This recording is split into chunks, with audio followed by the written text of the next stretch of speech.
Estábamos diciendo en el último encuentro del exilio de Babilonia y del hecho que el rey Ciro permitió que los judíos retornaran del exilio. Y explicábamos también que aproximadamente el 10% de los judíos solamente regresaban a la tierra de Judea. Y acá tenemos que ver varios puntos. Por ejemplo, el autor o los autores del Tanaj consideran a Ciro o Koresh Mashiach, un Mesías. Es decir, en el libro de Isaías, capítulo 45, versículo 1, dice Koresh Mashiach. Y en un versículo anterior utiliza la palabra Roí, que Roí sería algo así como pastor. Es decir, es interesante la concepción histórica que se fue desarrollando. Esto lo tenemos en el libro de Isaías, pero recordamos lo que conocen. En el libro de Isaías se habla del primer Isaías, segundo Isaías, es decir, diversos textos. Explico esto para entender que hay una concepción que se fue desarrollando del rol de Israel, quién es el Mesías, cómo permiten el regreso y demás. Eso es para entender la imagen que tiene Koresh, que tiene Ciro en la historia de Israel. Si hago un paréntesis a nivel de reflexión, quizás ustedes recuerdan o quizás saben, y si no lo pueden incluso buscar hoy en día en el Dr. Google, años atrás en Estados Unidos hubo un pequeño movimiento que terminó en una tragedia total de un hombre que se hizo llamar David Koresh. David por el rey David y Koresh por ser, digamos así, un Mesías de origen no judío. Es decir, entender cómo fueron tomados los nombres, de eso David Koresh. Simplemente a nivel paréntesis lo cierro aquí. Es decir, decíamos parte de los judíos van a ir retornando, retornan aquí apoyados por el gobierno de Ciro. Pasan unos años, luego de Ciro viene su hijo Cambises y luego de Cambises viene Darío. Y el emperador o el rey persa llamado Darío es el mismo rey que va a comenzar las guerras contra los griegos. Cuando tú hablas de la batalla de Maratón, que tiene lugar allá por el año 490 a.C., el rey persa es Ciro. ¿Por qué lo nombro Ciro? Porque en Pesaj del año 516 o 515 a.C., es decir, 70 o 71 años después de la destrucción del primer templo, tiene lugar la inauguración del segundo templo. 516 o 515 a.C. Y hasta donde sabemos, la construcción del la construcción del segundo templo se hizo, entre otras cosas, también teniendo apoyo económico de Persia. Es decir, el gobierno de Persia dio dinero para la construcción, la inauguración del segundo templo de Jerusalén. Interesante cuando hablamos a veces de las relaciones contemporáneas entre Israel y la antigua Persia, es decir, Irán de hoy. Pero eso nuevamente a nivel de pensamiento así. Judíos retornan aquí y cuando empiezan a regresar aquí, tienen que ver qué hacen. ¿Por qué? Porque en la tierra de Israel, parte de las zonas va a estar cada vez más ocupadas por los llamados samaritanos, por los llamados Shombronim. ¿Y quiénes son en gran medida los samaritanos? Se considera que parte de la población llamados samaritanos son los descendientes de esa población de diversos orígenes que fue traído hacia el reino de Israel en la época de los asirios. Es decir, gente que llegó allá por fin del siglo VIII a.C., 700 y tanto. Y esta gente, parte de esta gente, se va acercando en determinada medida a algunas de las concepciones judías. Y parte de los samaritanos van a querer tomar lugar, ocupar funciones en lo que se va a llamar la vida judía en Jerusalén y en el templo de Jerusalén. Esto va a llevar a roces, va a llevar a conflictos, porque son grupos de origen étnico distinto. tanto, porque son grupos que cada uno de ellos determina que tiene una superioridad sobre el otro.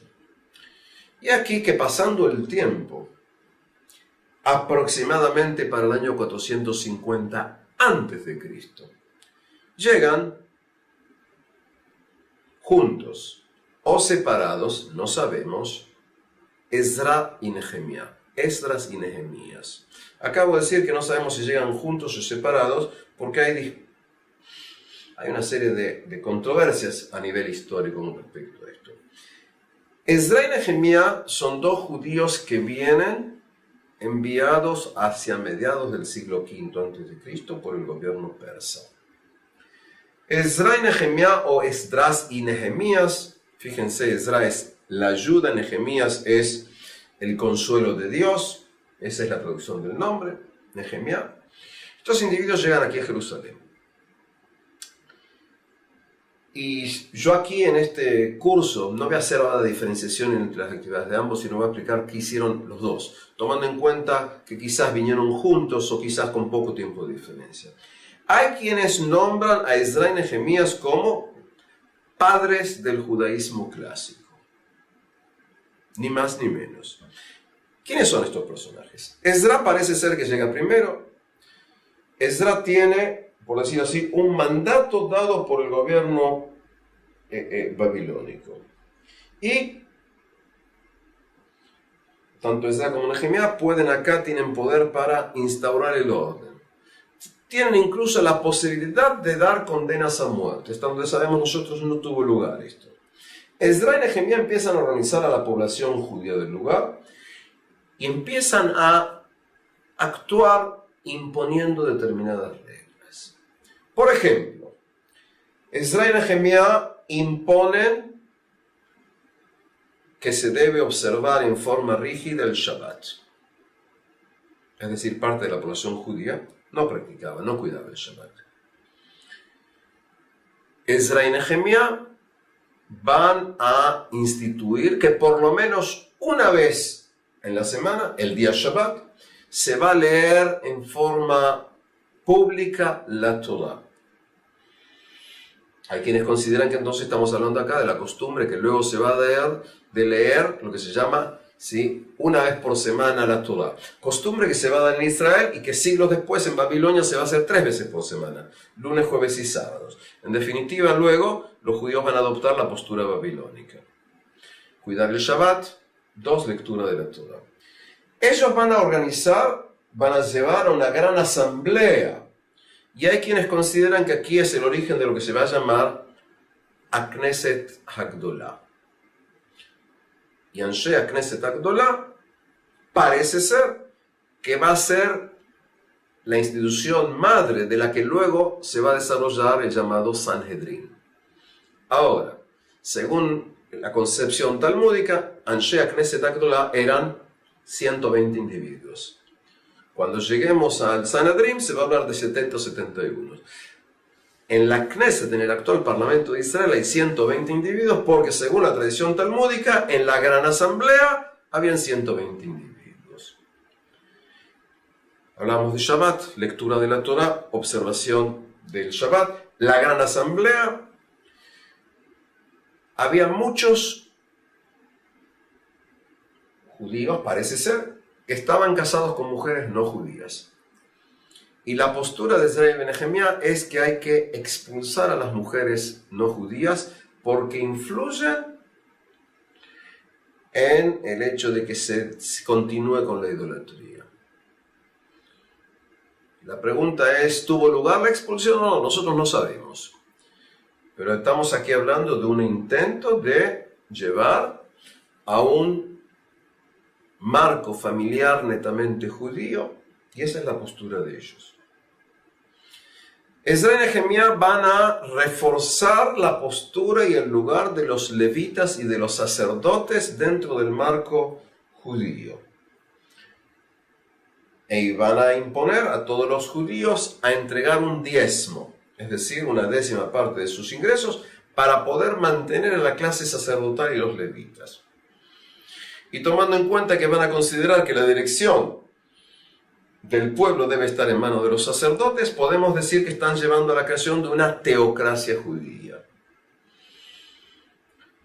Para reforzar la cantidad de judíos que viven en Jerusalén, van a obligar a la población judía a ir a vivir a Jerusalén. Y además, contando con el apoyo militar de los grupos que trajeron de Persia, van a construir rápidamente, van a fortalecer las murallas de Jerusalén. Y por eso a veces hay quienes lo llaman los padres del judaísmo clásico. El casamiento entre judíos, cuidar el Shabbat, la lectura de la Torá. Todo esto va a llevar a que Ezra y Nehemías van a estar ahí en el siglo V a.C. como dos personajes netamente centrales. Además que en general se considera que a grosso modo es en la época de Ezra y Nehemías en que casi se terminaron de escribir ya todos los textos. Es decir que tenemos acá un proceso que comenzó con el regreso del exilio. Un punto más a tomar en cuenta. A partir del regreso de los judíos de Babilonia a la tierra de Israel, vamos a ver una serie de cambios. Por ejemplo, los judíos adoptaron y aceptaron los nombres de los meses babilónicos. Nisan, Iyar, Tamuz, en vez de primer mes, segundo mes, tercer mes. Es decir, vamos a ver que hay acá una entrada de conceptos babilónicos a nivel de los nombres de los meses. Pasa algo más, mucho más que eso. El idioma arameo, que es uno de los idiomas semitas occidentales, era lengua franca en la época de los asirios, pero pasó a serlo mucho más en la época del imperio babilónico.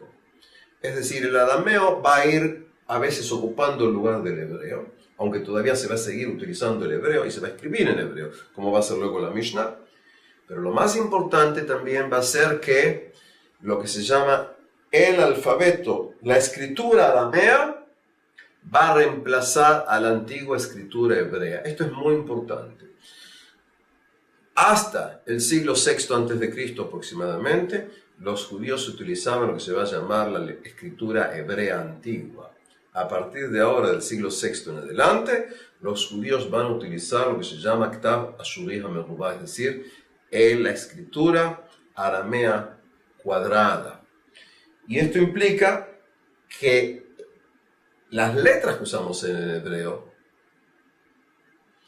o lo puedes usar cuando escribes árabe en hebreo, o cuando usas Yiddish, o cuando usas italiano, letras hebreas, las letras que usamos son las letras de la escritura aramea del siglo VI, V en adelante. Y no es la antigua escritura en que se escribía antes. Así que se fueron dando aquí cambios. Algo más que se va haciendo en la época en que los judíos todavía están en Babilonia, se va a intentar escribir las crónicas de los reyes de Israel similares a las crónicas babilónicas. Y se va a intentar armonizar los años de reinado de los reyes del reino del norte con los reyes de los reinados del sur. Es decir, hay un intento acá de armonizar aproximadamente cuando un rey estuvo reinando junto con el otro. Es decir, que van a ir viendo cambios. Y vamos a ver que hay una continuidad, digamos así, del gobierno persa hasta que empiece a llegar aquí el gobierno del mundo helenístico, pero eso lo vamos a dejar más adelante.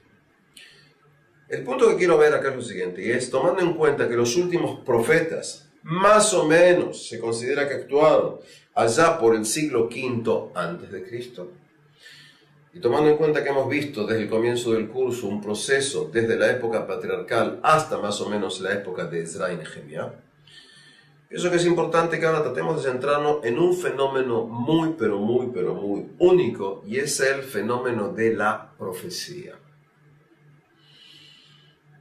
Es decir, lo que se llama en hebreo ha-nevi'im, que van a tener la nevuah, el fenómeno de la profecía, como se va a ir dando dentro del pueblo judío. ¿Qué es un profeta? Es alguien que, porque es visionario, puede ver el futuro. similar a como se hacía cuando se iban a los oráculos en Delfos, en Grecia. Es un vidente en función de que te puede decir quién va a ganar la lotería en el futuro. O es un individuo que tiene un mensaje distinto.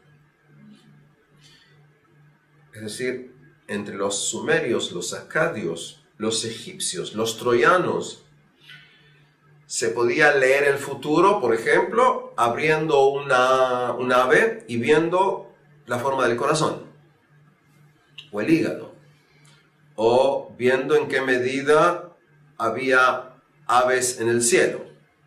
Y de esa manera determinada, no si iba a llover o no, no, sino si vas a ganar o perder en una batalla. La pregunta es si eso estamos hablando. Y la respuesta en forma general es que no. Cuando nosotros hablamos de la idea de la profecía, básicamente no estamos hablando de un vidente, no estamos hablando de alguien que te va a decir qué ocurrirá en el futuro, aunque parte de los profetas en líneas generales hablarán en conceptos escatológicos de un futuro, de eso vamos a hablar. Estamos hablando de un profeta, es un individuo que hay dos posibilidades. O está imbuido por el Espíritu Divino, como lo va a interpretar la población creyente, o va a ser un individuo que tiene una postura intelectual, moral, de crítica a la realidad de su momento. Pienso que básicamente es esto, es decir, es un individuo, un hombre de carne y hueso como tú, como yo, que en un momento determinado considera que la realidad debe ser distinta. Y entonces vamos a ver quiénes son esos individuos. En la concepción judía, según los textos, porque los únicos textos que tenemos sobre esta gente evidentemente es el texto bíblico, podemos ver que Dios, según la concepción, se manifiesta con los hombres. Por ejemplo, Dios habla con Abraham, pero en general Abraham no es considerado un profeta. El profeta más importante, el primero, según la concepción judía, va a ser Moisés. Y Moisés es un líder. Y Moisés es un individuo que es creador de un pueblo, es un político, es un legislador, es una imagen moral que da un mensaje, que lo que quiere es imponer la creencia en un único Dios. Moisés ocupa un rol muy importante por ser considerado el individuo que hace muchas veces el nexo entre Dios y el pueblo. Y tiene un mensaje. Otro individuo que va a ser considerado profeta es Samuel, Shmuel Anaví. Y el profeta Samuel, entre otras cosas, va a ser un coronador de reyes. Es decir, alguien que viene y va a coronar a individuos. Lo va a hacer con Saúl y lo va a hacer con David. Y va a tener un diálogo con Dios. La pregunta es si cuando yo leo que Moisés o Samuel tuvieron un diálogo con Dios, ¿es un diálogo verdadero o es un diálogo de él consigo mismo y luego decide actuar? Y luego paso a todo tipo de individuos. Paso a los profetas, como va a ser Elías y Elisha, Eliyahu Anaví y Elisha. Eliyahu es, junto con Elisha, por decir así, son los dos profetas quizás más extremos, más fanáticos, que más luchan contra la idolatría. Eliyahu Anaví lucha contra los profetas profesionales que están junto con Ahab y Jezebel. En el relato bíblico, Eliyahu Anaví lleva a que esta gente sea consumido por el fuego, es decir, los quema, porque esa es la voluntad divina. Pero tiene una postura netamente contra el establishment, contra la idolatría. Eliyahu y luego su discípulo Eliseo hace más o menos lo mismo. Lo interesante, además de estos dos individuos, además de que tiene una gran participación activa, es que ambos son hacedores de milagros. Tanto Eliyahu Anaví como Elisha resucitan cada uno de ellos resucita por lo menos una vez a niños. Si esto les suena conocido con respecto a Jesús en la posteridad, tienen razón. Ambos, de diversas maneras, logran abrir las aguas del Jordán. Y de esta manera hay algo similar con Moisés. Ambos logran hacer todo tipo de milagros. Por ejemplo, Elisha, da de comer a muchísimos hombres con pocos panes. Si esto les parece conocido de un relato posterior, pues tienen razón. Logra Elisha en un momento a uno de sus seguidores que miente y etcétera, lo convierte en leproso. Luego lo va a curar. Es decir, estos dos hombres son hombres milagrosos, hombres que hacen milagros. Hay dos cuestiones también. Eliyahu Anabí termina yéndose al cielo en un tipo carro de fuego. Fascinante. Hay quienes una vez me dijo, estás hablándome de los extraterrestres. No, simplemente es un relato que a veces lleva problemas. Es decir, en qué medida tú tienes. Pero acá tienes una cuestión simbólica. Porque fíjate lo siguiente. En hebreo hay una expresión que se dice lo duvim velo ya'ar. Es decir, no pasó nada de esto. Pero quiere decir, ni osos ni bosques. Según el relato, Elisha, ¿sí? Eliseo, el alumno de Eliyahu, tenía ser un individuo muy irascible. En un momento determinado va por un lugar y unos jóvenes le empiezan a gritar diciéndole pelado, pelado, es decir, lo que me está pasando a mí. Y se enoja y ocurre que de repente aparecen unos osos, y matan, destrozan a 42 jóvenes. Ese es el relato que tienes en el Tanaj. Es decir, Elisha en un momento determinado usa sus poderes, por decir así, en forma totalmente, antihumana. Es decir, un poco exagerada la cosa. Y por eso judíos luego discuten. Y uno de los sabios judíos dice, esto fue una metáfora. Y por eso no hubo ni osos ni bosques. Lo duvim velo ya'ar. Es decir, entender cómo viene este tipo de cuestiones. De todos modos, tanto Elías como Elisha son individuos muy fanáticos, con una lucha constante contra lo que se llaman escuelas de profetas profesionales. Están en contra. Porque sabemos que había, por decir así, profetas que son consejeros que más o menos le dicen al rey lo que quieren escuchar. Luego tenemos, un poquito antes porque me he salteado, teníamos también a otros individuos. Es decir, yo nombré a Moisés, nombré a Samuel. Me salté a un señor llamado Natán.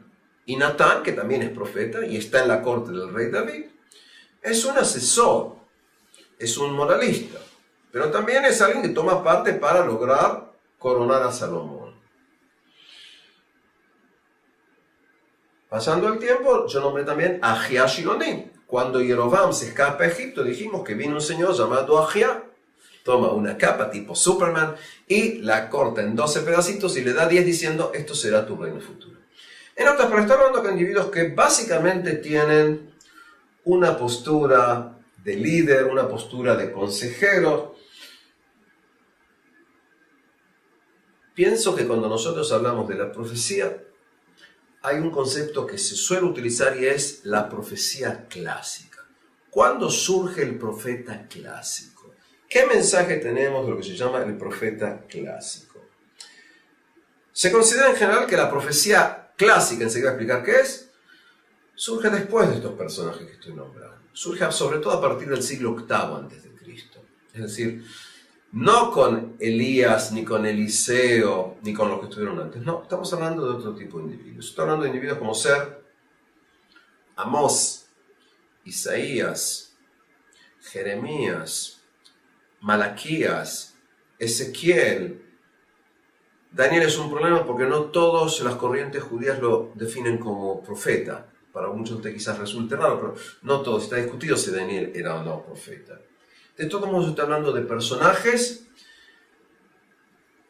que podríamos decir son personajes que actúan solos casi, individuos que muchas veces no tienen acceso al poder individuos en que el acento básico no está en el ritual, no está básicamente en sí monoteísmo o politeísmo.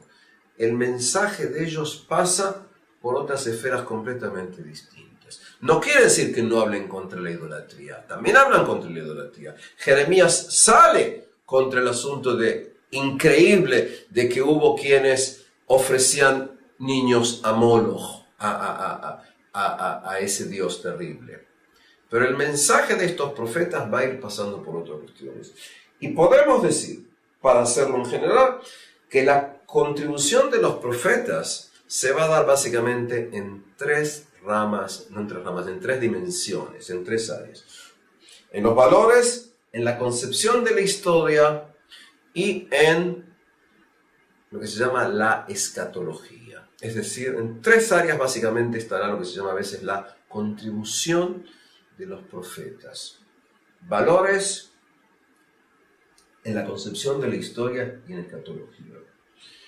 Pienso, y como digo siempre a mis alumnos, los que están en directo, no aquí a través de las pantallas, lo que yo digo, lo importante es escuchar. Puedes luego aceptarlo o rechazarlo. Lo importante primero es escuchar, ¿sí? Porque sabemos que cada uno de nosotros tenemos ideas. Y pienso modestamente que si hay una verdadera contribución judía antigua de la humanidad, está en el área básicamente del mensaje moral de los profetas. No en el rey David o el rey Salomón, no en el rey Saúl, no en la actividad de Jeremías. Se me ocurre que si hablamos de que vivimos en un mundo global en que se fueron desarrollando conceptos, uno de los escalones que pusieron los judíos fue en la idea de los profetas. Cuando hablábamos de Samuel, le expliqué el asunto de oponerse a la monarquía, lo podíamos llamar un mensaje hacia la democracia. Cuando hablábamos de Natán, explicaba el oponerse al rey, que es déspota, toma la mujer de otro y manda al otro, básicamente, a la muerte. Eso es importante, pero no todo eso se dedicaron todo el tiempo. ¿Por qué hablo de que hay tres áreas en las que los profetas van a hablar? Primeramente, en el área de la moral. Y cuando hablamos de la moral, hablamos en gran medida de tres valores. Valores religiosos, valores rituales y valores morales. Es decir, ¿cuál es el rito verdadero o no? Se habla de un valor ritual. ¿Cómo se hace el rito? ¿Qué se puede sacrificar? Si tú estás ofrendando a Dios en función de creencia, ¿sí? ¿Qué tipo de objetos les ofreces? ¿Cómo se da el rito? ¿Qué es lo que se hace? Si estás hablando, por ejemplo, de un acto orgiástico, como se va a hacer en gran parte del mundo antiguo, o estás hablando de un acto en que hay una escala de valores determinada, en función de eso se va a hacer el rito. ¿Cuáles son los valores a nivel religiosos? Y acá sí entramos entre religioso y moral, la relación, es decir, ¿cuál es mi relación con Dios? Hay relación entre lo que yo hago con Dios y lo que hago con mis padres. Y acá entramos en el nexo. Es decir, en el Decálogo te dice, ¿sí?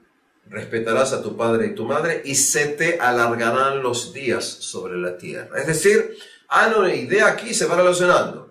Tú debes respetar a padre y madre. Por supuesto que tú puedes decir, tú tienes que respetar a tu padre y tu madre porque sí.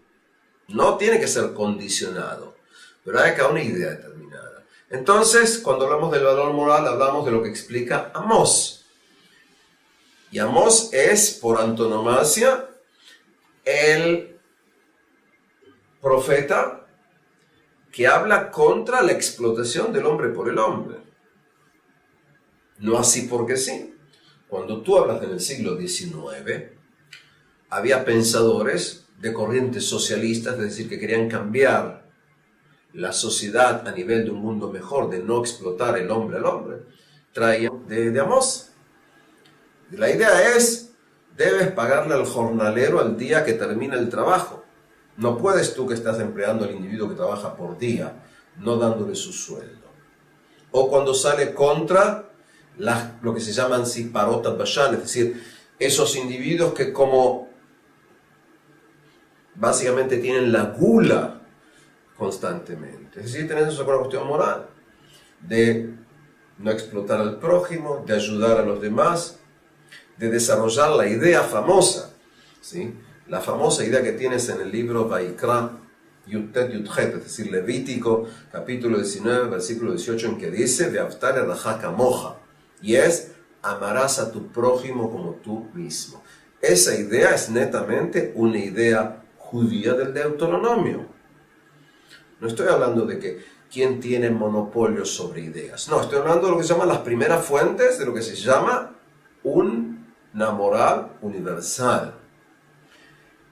Es decir, tres áreas dentro de los valores rituales, que está permitido, que está prohibido hacer. La idea de la pureza, es decir, desde determinados tipos de conceptos, tienes una idea de pureza, son conceptos rituales.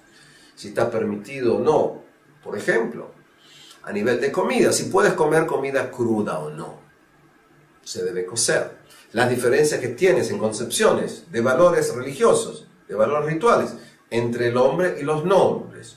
Es decir, cuando hablo de nombres me estoy refiriendo a animales. Es decir, entender acá toda una serie de cuestiones.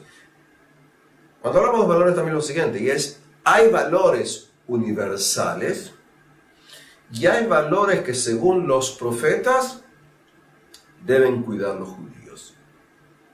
Es decir, todos van a ser considerados en gran medida, si todos son hijos del mismo Dios. Pero la exigencia del profeta al judío va a ser que él debe cuidar, además de los valores universales, otros valores específicos, para que entendamos. ¿Sí? Todos individuos tienen prohibido matar. Todos individuos tienen prohibida la violación. Todos individuos tienen prohibida relación sexual con animales. Pero además de eso, que es lo que se podría llamar los valores universales, al judío el concepto es que se les propone otros elementos más. Es decir, el canasto de las obligaciones morales, como la ve el profeta, es mayor que el canasto que se le da a todo el mundo. La idea hebrea de Aitem li mamlechet kohanim vegoy kadosh, es decir, seréis para mí un reino de sacerdotes y un pueblo santo. Es decir, pueblo santo no implica que te voy a dar menos obligaciones, implica al revés. Es decir, debo exigir más porque esa es la voluntad para que tengas una mejor moral. El punto este puede llevar a conflictos entre judíos consigo mismo y judíos con los demás. Es decir, ¿tú piensas que eres mejor? No, simplemente entiendo que Dios, que es Dios de todo, quiere también imponer aquí determinado tipo de cosas. Otro punto más, y es la concepción de los profetas judíos en gran medida va a ser que es más difícil ser judío que no ser judío, y por lo tanto puedes integrarte a esto. ¿Qué voy a decir? Algo que lo voy a decir varias veces en el curso. Desde mi concepción, la historia judía es similar a un tren. Y durante más de 3000 años, muchísimos individuos ascendieron al tren y muchísimos otros descendieron del tren. Y por eso tienen judíos con todo tipo de características físicas distintas. Es decir, es un proceso que se fue dando. ¿Quieres entrar? Puedes entrar. Es decir, y esta es una idea que vamos a ver. Cuando Isaías habla, cuando Miquea habla y dice, entre otras cosas, no levantará un pueblo sobre otro pueblo la espada, ¿sí? Y no aprenderá más el arte de la guerra, están hablando aquí de un Dios que es particular y universal al mismo tiempo. Es decir, los dioses de Babilonia eran específicos de los babilonios. El Dios, como se va desarrollando en el mensaje profético, es un Dios que es de todos juntos.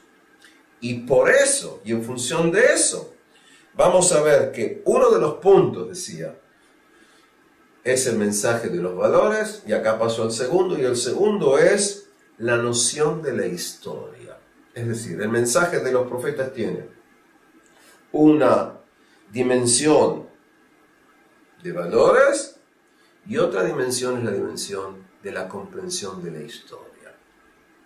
Cuidado que todo está relacionado, es decir, lo que yo hago aquí básicamente es intentar separarlo a nivel didáctico o a nivel de comprensión. ¿Qué implica el profeta da una concepción de la historia? Para el concepto, para las ideas de los profetas, Dios escoge un pueblo, que fue el pueblo de Israel. Dios orquesta toda la historia de todos los pueblos. Dios hace que suba a Siria. Y luego Dios hace que suba a Babilonia. Y luego Dios hace que suba a Persia. Es decir, Dios o lo hace o lo permite. Estamos hablando de conceptos no idénticos, pero parecidos, cercanos. Es decir, la historia humana es la historia de la voluntad divina. Y entonces, Dios está en la historia. ¿Cuándo? ¿Cuándo? Tenemos el mensaje, ¿sí?, en que Daniel ve a ese enorme personaje que va siendo destruido por las piedras. Está hablando de los reinos diversos que van a ir viniendo. Cuando Ezequiel habla, ¿sí?, de lo que se va a llamar a veces, ¿sí?, los relatos de reinos que bajan y suben y demás, estamos hablando de lo mismo. Es decir, hay una historia divina, y dentro de esa historia divina tenemos aquí la aceptación de que ese es el mensaje. Es decir, las cosas no pasan porque sí. Tenemos acá una historia que en gran medida es una historia, cuidado con lo que voy a decir ahora, casi lineal. Es decir, la historia de la humanidad va en función de un programa. Y eso se va desarrollando. Y el programa empieza con Adán y Javá, con Adán y Eva. Y acá vamos a ir viendo este tipo de mensaje que se va dando. En función de eso, todo va a ir siendo en función de la voluntad de Dios. Y lo que es muy importante en esta concepción es que gran parte de lo que ocurre es en función de si el pueblo de Israel cuida la Torah o no.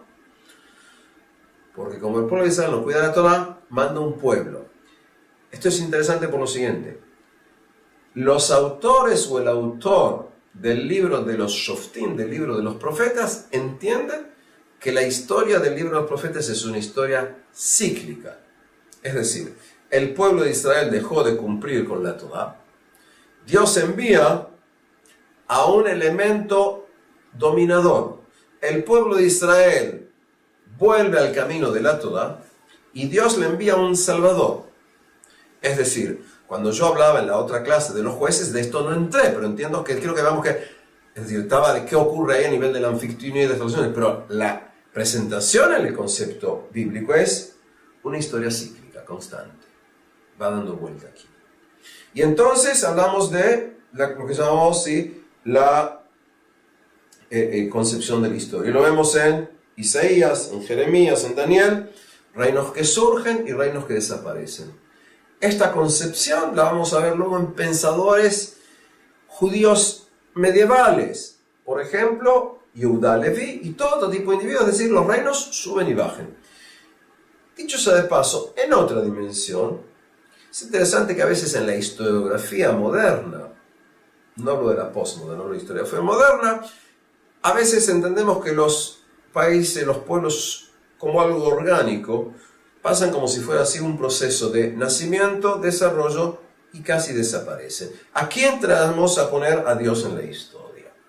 Entonces decíamos, una dimensión es la dimensión de los valores, la otra es la concepción de la historia. El otro punto, el punto 3, la contribución 3, sería lo que se llaman las concepciones escatológicas. Es decir, concepciones del fin del mundo, concepciones del final de los días, concepciones en que podemos dar todo tipo de mensajes que van a ser de consuelo ahora o de consuelo en el futuro. Por ejemplo, está discutido lo siguiente. Ezequiel y Jezquiel va a tener en la apertura del texto, el primer capítulo, tienes ahí el desarrollo de lo que se llama así Masea Merkabah, es decir, el cuento de ese tipo de carroza que se va a crear con lo que se llaman los tetramorfos, es decir, que tiene 4 caras distintos. Uno similar a un ángel, uno similar a un águila, uno similar a un toro y uno similar a un león. Si algunos de ustedes conocen, sí. Los símbolos de los 4 evangelistas, Mateo, Marcos, Lucas y Juan, están tomados de eso, pese a que lo vuelve a tomar en el Apocalipsis en el capítulo 4. Es decir, vemos más o menos el mismo concepto. Estoy también entrando a algo que para mí es muy importante, y es que la base del cristianismo lo vas a tener, por supuesto, en el Tanaj, en lo que el mundo cristiano va a llamar el Antiguo Testamento. Es decir, vamos a tener acá que estos símbolos. Entonces entramos acá. Viene la pregunta, Ezequiel. Cuando él habla del la famosa visión de los huesos secos, lo que se llama Hazon Atzamot Yebeshot. Según el relato, Dios lo toma a Ezequiel. Ezequiel, recuerden, es un profeta que salió de Israel y está actuando en Babilonia. Y Ezequiel ve montones de esqueletos, y los esqueletos empiezan a tomar forma, a tomar vida. Y acá viene la discusión, y es, ¿de qué estamos hablando? ¿Estamos hablando de una visión con respecto al retorno del pueblo de Israel a Sion? ¿O estamos hablando del comienzo de la creencia en la resurrección de los muertos? ¿Sí? Es decir, de todos modos estamos hablando de algo futuro.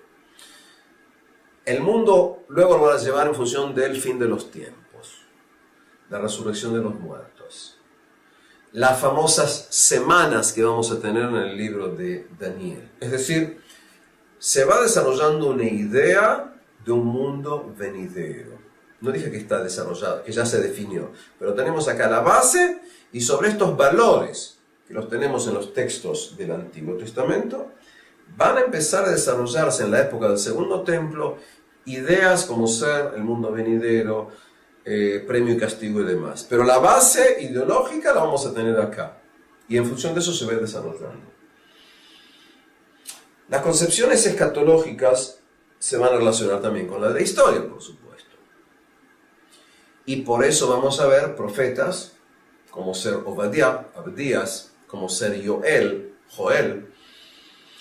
en que van a decir, entre otras cosas, que en el futuro el pueblo de Israel regresará a su tierra, y en el futuro todos serán castigados, todos serán juzgados. El pueblo judío será castigado por sus pecados, por su idolatría, por el desvío de la Torá. Los pueblos gentiles serán castigados, entre otras cosas, por su peor o mejor relación con el pueblo de Israel. Es decir, que estamos aquí a la base de lo que luego van a ser concepciones mesiánicas, en el lugar ¿qué es lo que va a ocurrir cuando lleguemos al fin de la historia? Regresando aquí atrás, entonces decíamos lo siguiente. ¿Qué es lo que hace el profeta? El profeta te está diciendo, actúa así o no actúa así, pero tiene acá una idea, y la idea es los valores, la concepción de la historia y el mensaje escatológico. Además de esto vamos a ver, además de esto que es lo fundamental, mensajes netamente específicos. Isaías en su momento se oponía a rendirse, es decir, vamos a decir al revés. Isaías consideraba que se debía luchar en un momento contra los asirios. Jeremías consideraba que no había que luchar contra los babilonios. Es decir, además de este mensaje, porque el mensaje es complejo, pero pienso que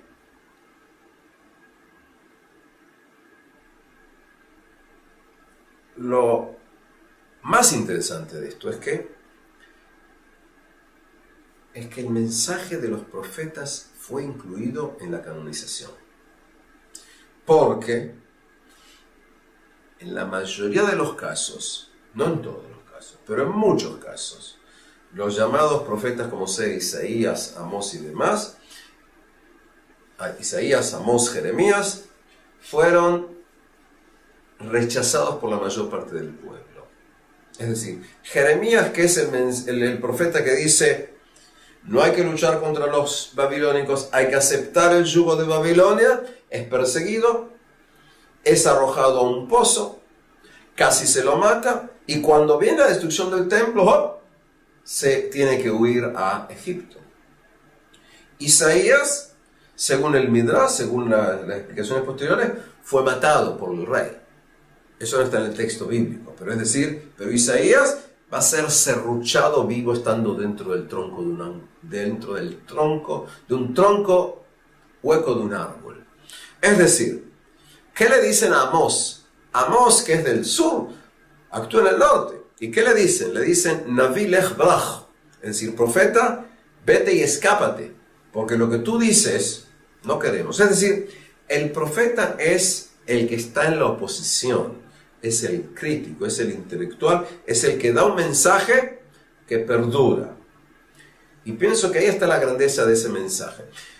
El hecho de que en las Naciones Unidas tú tienes escrito el mensaje de Isaías, es decir, entre otras cosas, sí, y no levantará pueblo sobre pueblo la espada y no aprenderá más el arte de la guerra, o y se convertirán las espadas en arados, o y pasará el lobo con el cordero, etcétera, etcétera. Se me ocurre que ahí es un mensaje de paz, de un fin de los días, entrando a un área, a un tiempo distinto, a lo que se llama muchas veces el fin de los días. Y esto va a ser un mensaje que más o menos lo vamos a tener hasta aproximadamente el siglo V antes de Cristo. Aproximadamente. Es decir, porque van a haber profetas que van a actuar después de la destrucción del templo. Por ejemplo, Abadías actúa después del templo. Zacarías actúa después de la destrucción del templo. Y acá tenemos que entender dos cosas distintas. Y es, en el tratado de Baba Batra Yud Bet, es decir, en Baba Batra, que es parte de tratados del Talmud, en la hoja número 12, hay una, no sé si decir que hay una frase con una pequeña diferencia o decir que hay dos frases muy distintas. Y dice lo siguiente: Miyom shecharaf Beit HaMikdash nilkeja nevoa me'anevi'im venitna la. En un lado dice Shotim ve'Yiladim y en otro dice la Jajamim. Es decir, en la misma hoja, pero en la página A y en la página B, los que conocen Talmud saben que tienes una hoja y se divide, se da número A y B, dice lo siguiente: ¿sí? Desde el día en que fue destruido el templo, fue sacada la profecía de los profetas y se dio, en un texto dice, a los tontos y a los niños, y en el otro texto dice a los sabios. Es decir, la misma frase se cita con una enorme diferencia. En la Edad Media, muchos de los judíos no entendían por qué decían Shotim ve'Yiladim, no entendían por qué decían a niños y tontos. La pregunta es quién era el sabio. Hoy en día, los que conocen política del siglo XX y XXI, la mayoría absoluta de la gente considera que la profecía se dio solamente a los tontos y a los niños. Es una manera de despreciar a los sabios. La pregunta nueva va a ser decir quién es el sabio. Pero explico esto por lo siguiente, y es, a partir de la época del segundo templo, de la que nosotros vamos a entrar más en forma detallada en las próximas clases, podemos decir que el lugar de los profetas lo van a tomar lo que en hebreo se llaman los Jajamim y los Rabbanim. Es decir, los sabios y los rabinos, es decir, el erudito, el sabio que profundiza en el mundo de la Torah, va a ser en gran medida el líder que va a intentar estar al frente del pueblo. Muchas veces estos líderes van a tener alumnos y muchas veces estos líderes van a ser totalmente repudiados. Es decir, podríamos decir que a lo largo de la historia esto mucho no varía. Es decir, tú tienes el gobierno, tienes la gente que tiene dinero y los que están en la oposición. Es decir, es casi un fenómeno eterno en la historia humana. Es decir, está el que tiene el poder político, dinero y demás, y el que está en la oposición. Ahora nuevamente vuelvo a lo que empecé a decir, y se me ocurre que el mensaje más importante que tiene el relato bíblico es, además de la descripción del hombre de carne y hueso, es el profeta, tanto en los valores como en la escatología, como en la idea de la historia. ¿Sí? Y